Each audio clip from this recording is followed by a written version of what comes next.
I want to go through the speech. Let me say this right up front. That I understand the limitations of a speech. It's simply a speech. But there is relevance to an inaugural speech. And when a president is looking towards his legacy, presidents are extremely conscious of major addresses because this is the way that history records their administration. I mean, we all know that Ronald Reagan, the saint, Ronaldus Maximus Reaganus, or whatever the right loves to refer to him, raised taxes repeatedly during his administration. He grew the budget deficit. Government grew under his watch. However, his rhetoric, his speeches, shaped the conservative movement for the 25 years later. And when President Obama came to office, my expectations for him were rather low considering what he was going to be facing in terms of the financial crisis and the existence of Republicans, frankly, and their nature. And I think it's been quite clear on those things in which I've been disappointed by President Obama over the years. And this is a speech I would have liked to see him give 4 years ago, frankly.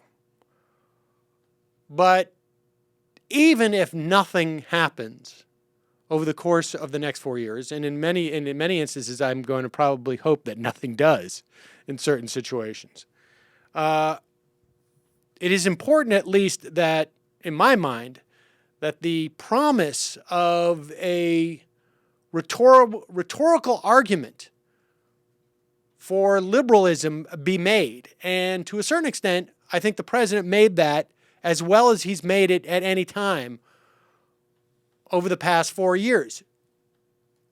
Take it for what it's worth. It is worth something. And it's even that much better if he defends those principles as we go forward. But let's go through this speech briefly. The first instance in which I appreciate what he had to say came at this. This is number 1. Let's play this. We have always understood that when times change, so must we. That fidelity to our founding principles requires new responses to new challenges. That preserving our individual freedoms ultimately requires collective action. For the American people can no more meet the demands of today's world by acting alone than American soldiers could have met the forces of fascism or communism with muskets and militias. No single person can train all the math and science teachers we'll need to equip our children for the future, or build the roads and networks and research labs that will bring new jobs and businesses to our shores. Now, more than ever, we must do these things together as one nation and one people.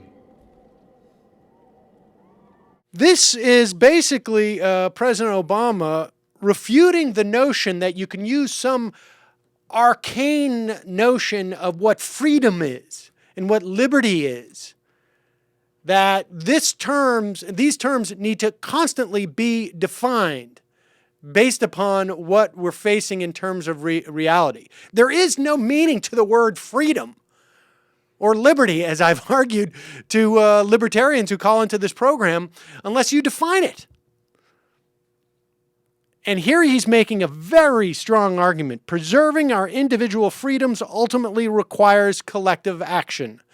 You are not free if you are forced to stay in a job that you do not like or that is destroying you because you need to pay for your kids' health care. You are not free.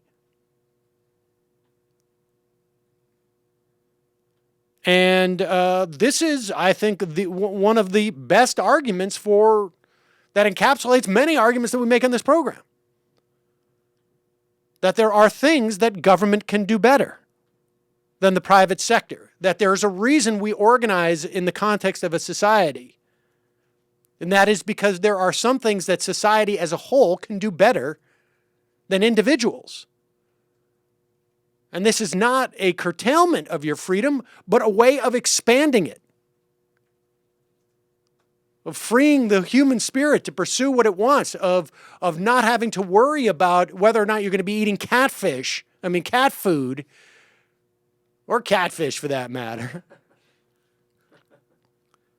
in your retirement, that you won't be a burden to your children. And that is a ringing endorsement for things like, frankly, single payer for all, certainly Social Security and Medicare.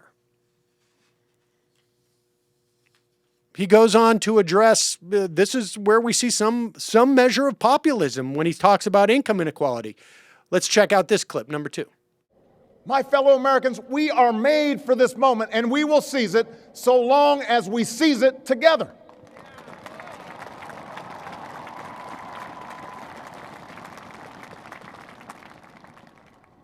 For we, the people, understand that our country cannot succeed when a shrinking few do very well and a growing many barely make it.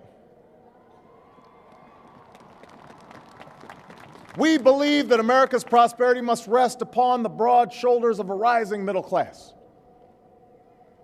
We know that America thrives when every person can find independence and pride in their work, when the wages of honest labor liberate families from the brink of hardship. We are true to our creed when a little girl born into the bleakest poverty knows that she has the same chance to succeed as anybody else because she is an American, she is free, and she is equal not just in the eyes of God, but also in our own. So here we have a further definition of why we organize as a society. And he keeps referencing throughout the speech, we the people, we the people, we the people.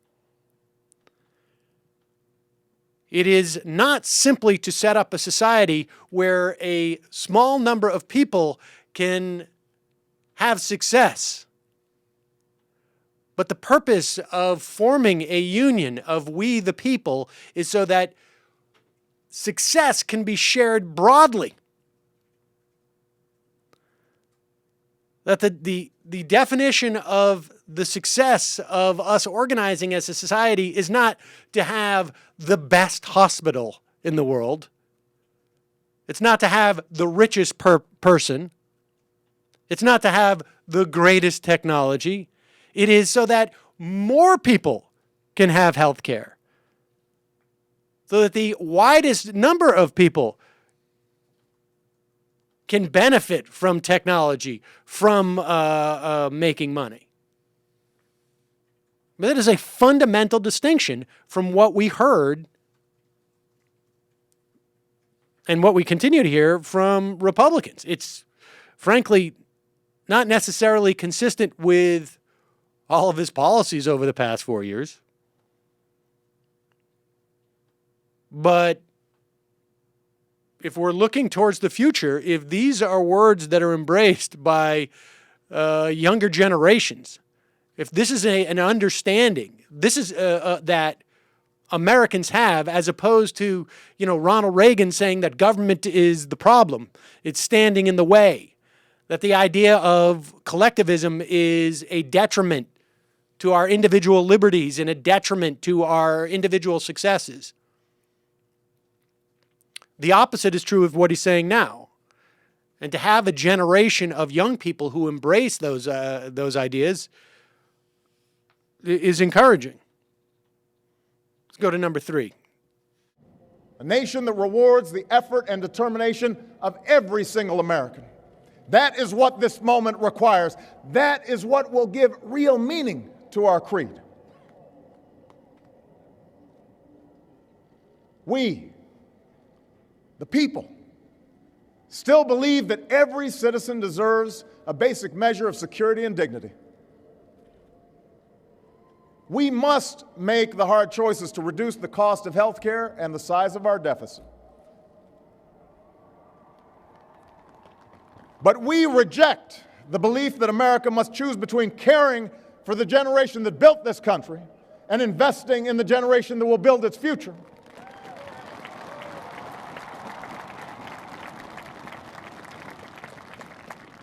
For we remember the lessons of our past, when twilight years were spent in poverty and parents of a child with a disability had nowhere to turn. We do not believe that in this country freedom is reserved for the lucky or happiness for the few. We recognize that no matter how responsibly we live our lives, any one of us, at any time, may face a job loss or a sudden illness or a home swept away in a terrible storm. The commitments we make to each other through Medicare and Medicaid and Social Security, these things do not sap our initiative, they strengthen us. They do not make us a nation of takers, they free us to take the risks that make this country great. And this is really the nub of it right here. Every citizen deserves a basic measure of security and dignity. And he says we need to reduce the cost of health care and the size of our deficit. And I have no qualms with that. We do need to reduce the cost of health care in this country. That doesn't mean that we need to reduce the cost of Medicare or benefits to people on Medicare or Medicaid, but we need to deal with the way that we deliver health care in this country. Do we need to reduce the size of our deficit? It'll happen through growth. But he goes on to say we reject the belief that Americans must choose between caring for the generation that built this country and investing in the generation that will build its future. It does not have to be borne on the backs of those people receiving Social Security. And he goes on to say the twilight years were spent in poverty and parents of a child with a disability had nowhere to turn. He says, we do not believe in this country freedom is reserved for the lucky or happiness for the few. This is a direct refutation of everything we heard in the Republican primary. The idea that if you made a mistake in your 30s about saving for your retirement, or if you're in your 40s and you don't have health insurance and you get hit, you got to die on the side of a road. He recognizes that it doesn't matter at the end of the day how responsibly you live your life if you have bad luck, which happens to just about everybody at one point or another. A job loss, sudden illness, a home swept away in a terrible storm. I mean, this is a direct refutation now to everything that we've seen coming out of this Republican Congress just in the past weeks. And then he basically takes it directly to Paul Ryan and this whole ideology on the right. That you're a taker if you get Medicaid or Medicare or Social Security. And that they don't sap our initiative. They do not make us these drones that walk around looking for a handout from the state. But no, it frees us. It frees us to take more chances, to pursue our happiness if we know that there is a bottom which we cannot fall through. That we will not end up living on the streets as people did in this country. Thousands of them just 20 blocks south of here at the beginning of the last century. He says they free us to take the risks that make this country great. And then he pivots from that which should be defined as economic freedoms to the notion of equal rights. And he was late to the game on this in some respects, but he made the move. He goes on to say that we need to respond to climate change. He knocks again those people on the right who deny the science. I mean, he gets very aggressive here for Obama, at least. Let's go to this fourth clip. This is where he talks about genuine equal rights for people in this country. We, the people, declare today that the most evident of truths, that all of us are created equal, is the star that guides us still. Just as it guided our forebears through Seneca Falls and Selma and Stonewall, just as it guided all those men and women, sung and unsung, who left footprints along this great mall, to hear a preacher say that we cannot walk alone, to hear a king proclaim that our individual freedom is inextricably bound to the freedom of every soul on earth.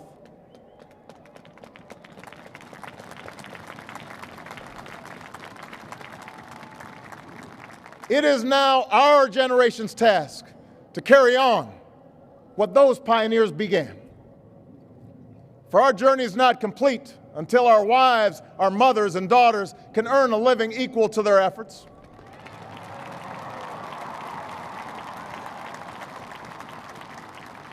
Our journey is not complete until our gay brothers and sisters are treated like anyone else under the law. For if we are truly created equal, then surely the love we commit to one another must be equal as well. Our journey is not complete until no citizen is forced to wait for hours to exercise the right to vote. Our journey is not complete until we find a better way to welcome the striving, hopeful immigrants who still see America as a land of opportunity. Until bright young students and engineers are enlisted in our workforce rather than expelled from our country. I mean, Seneca Falls and Selma and Stonewall it's striking. Seneca Falls, of course, is where the women's suffragette movement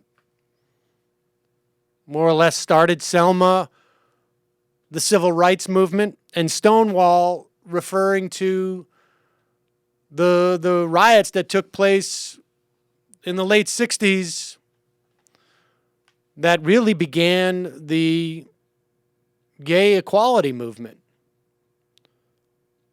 I mean, this is pretty stunning stuff. And he goes on to say that we still must pursue equality for women. We still must pursue equality for gay people. We still must treat immigrants with respect. I mean, this is good stuff.